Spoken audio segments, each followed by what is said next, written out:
Okay. I just want to say right off the bat, I've seen a lot of bad movies this year, and I've seen a lot of great movies. But recently, I've seen movies that were so bad that they have been soul crushing at times. Like just movies that I'm just like, did he even try? And this is in a theater. Like people are making really amazing short films that can only be on YouTube, or they have to use Patreon or Kickstarter to get it funded just so people will watch it or whatever. And I watch stuff like Jeepers Creepers 3 and it makes like almost 2 million in its first day and like only 700 theaters and shit. And I go see stuff like, even though I enjoyed a Jigsaw, which is the same shit over and over again, and then I see stuff like Geostorm and Boo 2, which is, at least Geostorm had special effects so people worked on it. Boo 2 had fucking nothing. Daddy's Home 2, The Snowman. I've seen movies this year that I would consider some of the worst movies I've ever seen. Okay? It's going to be a very fun, for you guys, not for me, very fun top 10 worst movies of 2017. May even consider doing a top 20 because I've seen that many bad movies this year. Ones that, even if they aren't horribly horrible, are still stuff that just really resonated enough where I just really didn't like them. And I have to talk about them. But then I get movies like this. A movie that really, really just made me feel happy and sad and just, I guess that's really all the emotions I could think of right now. Joyful. I'm not good at picking out emotions. Not really good. But all I could tell you right here is that this movie that I'm talking about really made me happy. And the movie I'm talking about, no, not The Killing of a Sacred Deer. Coco. No, Killing a Sacred Deer didn't make me happy. Watch our spoiler, or listen to our spoiler discussion that I posted yesterday. But no, I'm talking about Coco. I'm not going to lie to you. I knew that image was there. I clicked on purpose. I was setting it up. I'm a dickhead. That's how I do. But I'm talking about Coco. Coco, if you do not know, is the brand new Pixar film, which we haven't had a amazing Pixar film since Cars 3, of course, so which was a few months ago. So I'm glad we got another one. No, I would say it's I can't speak since Inside Out. I would say that. And I know a lot of people love Finding Dory, and to be honest, I never watched it. But me personally, I wasn't the biggest fan of Finding Nemo, which already dislikes. I already know that, but that's just my personal preference. I like Finding Nemo. I didn't love it. And I thought Dory was a pretty annoying character in the original. So a whole movie with Dory. And I saw that trailer so many freaking times in theaters that I was just sick of it. So I didn't even see the movie. I have yet to see Cars 3 either. So actually, I haven't seen a Pixar movie since A Good Dinosaur, which we'll forget about. But all right, so we haven't had a great, like a Pixar quality Pixar movie since Inside Out. Okay, even if you love Finding Dory, that is not up to the levels that we would expect from at least early Pixar, from Toy Story 1 to Toy Story 3, I guess. And I am happy to say that Coco is one of the best movies I've seen all year, and it's in my top 3. Oh my god, I love it. It's probably number 3 right now. I have to see it again, but I freaking love this movie. This movie was so gorgeous to look at and so fun and emotional and funny and really, really inventive and really stuck with the Mexican culture very well. Now, I don't know much about Mexican culture. I really don't. I used to have a lot of like Mexican friends when I was younger, but I don't hang out with them anymore. But I don't really know much about Mexican culture. But this movie really treats it in a way where, even though I don't know much about it, it treats it in a very respectable way. Like, it's really respectful about what it's talking about. There's no jokes about silly stuff. Like, there are jokes, don't get me wrong, but it's not a joke. Like, no one's wearing sombreros and playing freaking, like, there's no, I mean, there are mariachis, but they're treated very, very respectfully and tastefully. So there's no jokes about, like, a sombrero or everybody's eating burritos or some shit like that. If you're expecting this to be, like, one of those type of animated movies, it's Pixar. Don't know why you're expecting that. So right there, they nailed it when it comes to being respectful, at least. Like, I never felt like they were making fun of anything. So I was really happy to see that, okay? There are jokes, though. Don't get me wrong. The movie is funny, but it never oversteps the boundary of keeping it safe, you know? Like, it's not being racially insensitive ever in this movie.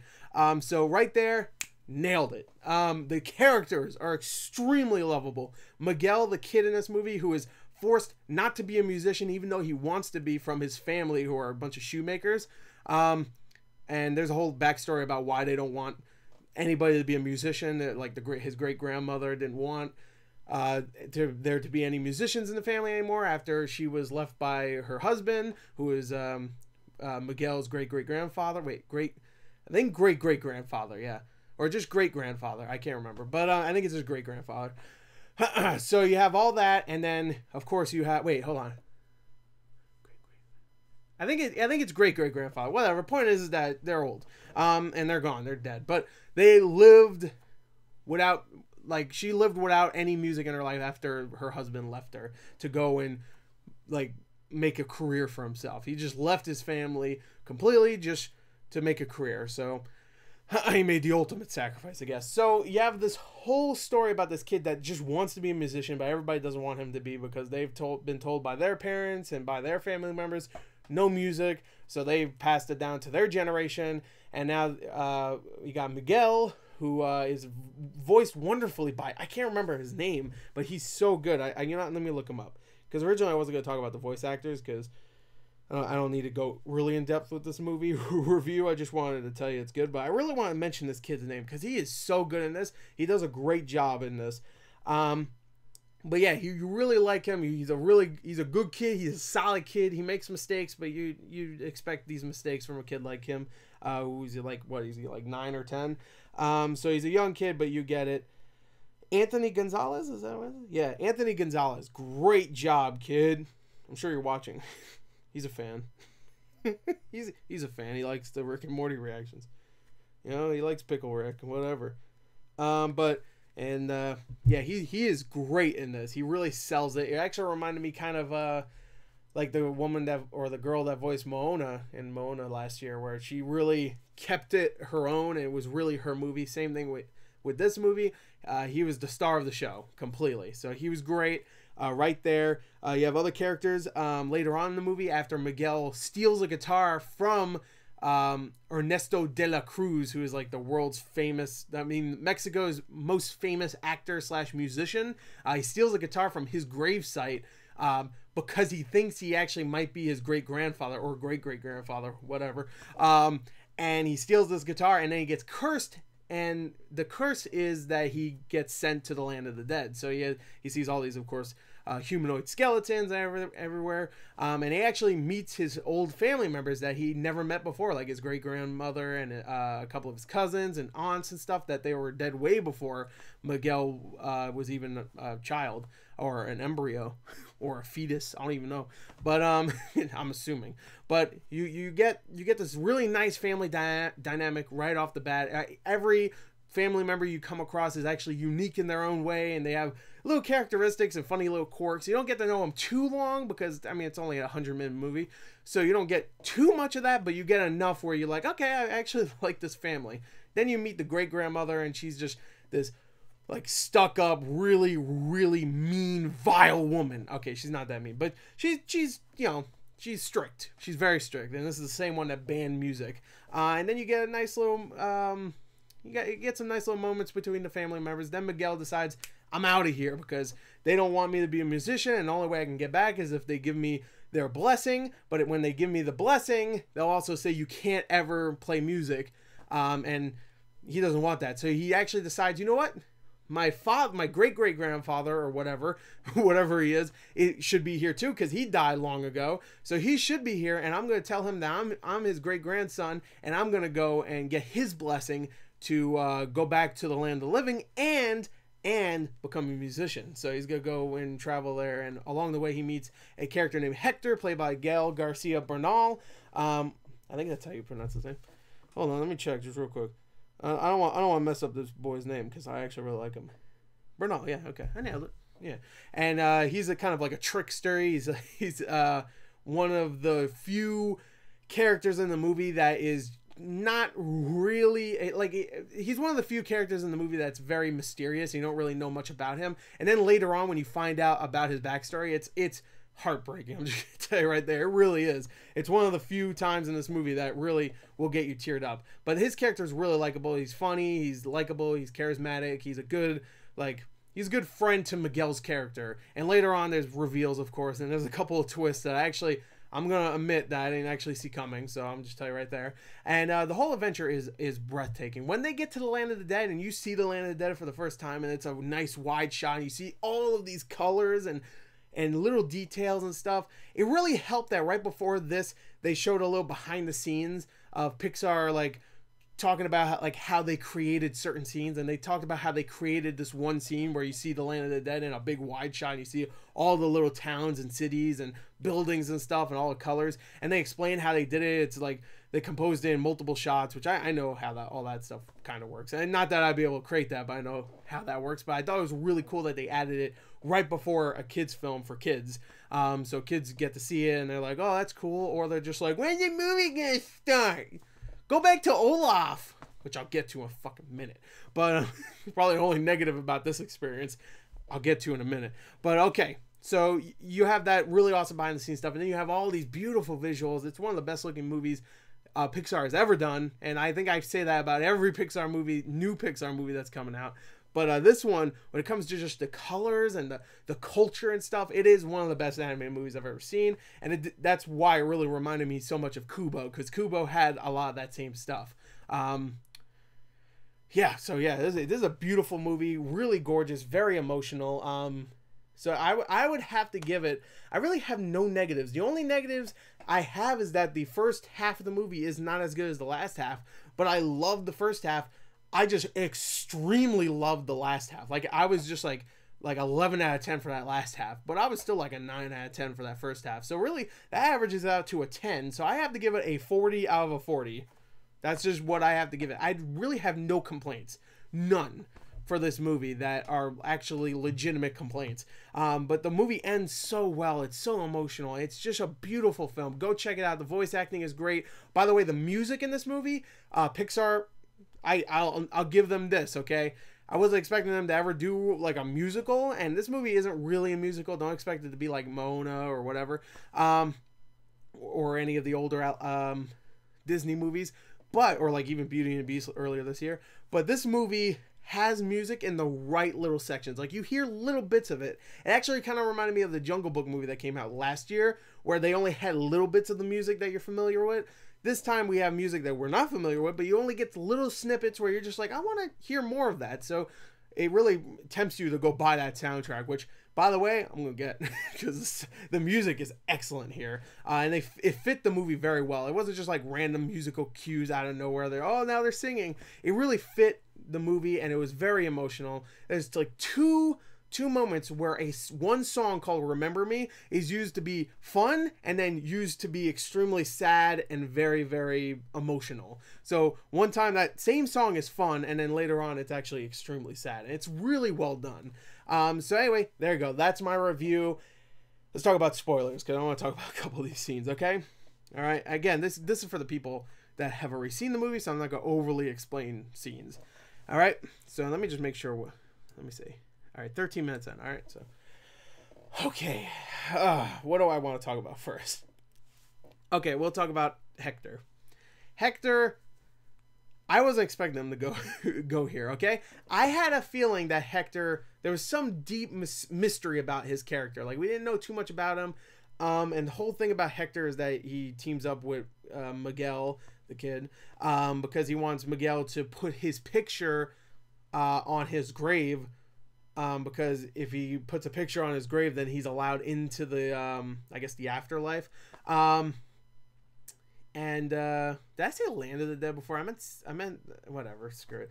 No, it's the Land of the Dead, right? Whatever. Point is that he wants to go to the afterlife or whatever, and he can't go if no one remembers him in the real world, and no one does remember him because we find out later on in the movie that not Ernesto de la Cruz is not Miguel's great-grandfather. It is actually Hector.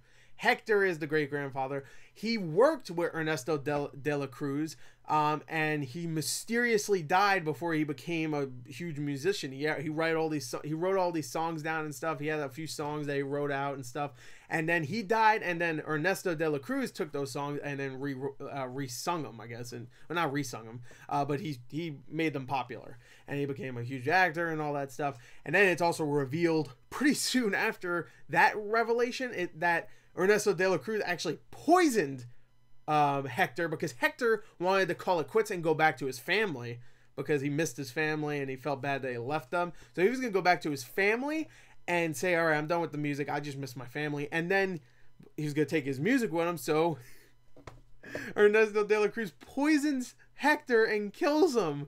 And that, right when I hear that, I was like, this is a fucking Pixar Disney movie? I mean, there's some really tragic stuff that happens in Pixar movies, I know that, but I don't think we've ever had death by poisoning from your friend. I feel like we've never had that. Maybe there's been a threat of that happening, but I don't think it's ever really happened before. So that happens. We get to see the whole scene before that, which is Hector and his daughter Coco, who is of course that's what the movie's called, which I'll get to her in a second, singing the Remember Me song in a very dramatic, very, very like lovingly way. He wrote that song just for his daughter Coco, and he sings it, and right after that we see him getting poisoned and killed. I was like, oh my god.